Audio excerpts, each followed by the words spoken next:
ensuite, vous avez l'onglet statistiques. Donc l'onglet statistiques, par défaut, prend les 6 derniers mois. Vous pouvez bien sûr sélectionner toutes les périodes qui vous conviennent et mettre même des dates personnalisées. Vous avez tout d'abord le rapport entraînement-compétition.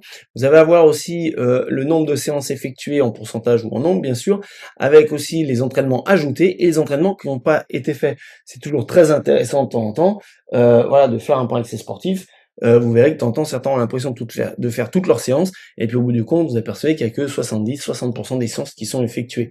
Donc ça permet aussi d'impliquer, que les sportifs s'impliquent au maximum dans leur projet. Ensuite, point important, vous avez la répartition par thème. Je vous en ai parlé tout d'abord dans la création de séances, et vous avez ici comment les séances sont réparties sur la période sélectionnée.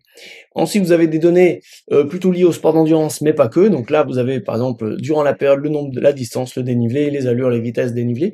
Vous avez aussi retrouvé la charge soulevée en muscu. Alors ce sportif-là n'a pas soulevé de charge, donc il y a 0, mais si votre sportif avait fait des séances de musculation, on aurait le tonnage total.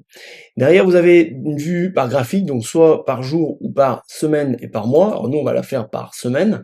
Et donc, vous allez retrouver les données à l'entraînement et en compétition, de distance parcourue, de dénivelé, mais aussi de poids, si votre sportif a fait de la muscu. Donc, même chose ici, on n'a pas de données dans ce cas-là, puisque ce sportif n'a pas fait de séance de muscu, tout simplement. Et enfin, le dernier point, même chose, vous allez pouvoir avoir les données en compétition et en entraînement. Donc on peut sélectionner bien sûr les données uniquement qui nous intéressent.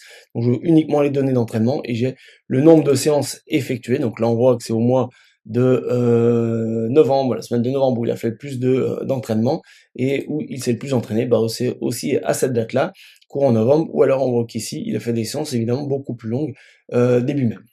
Voilà sur l'onglet statistiques.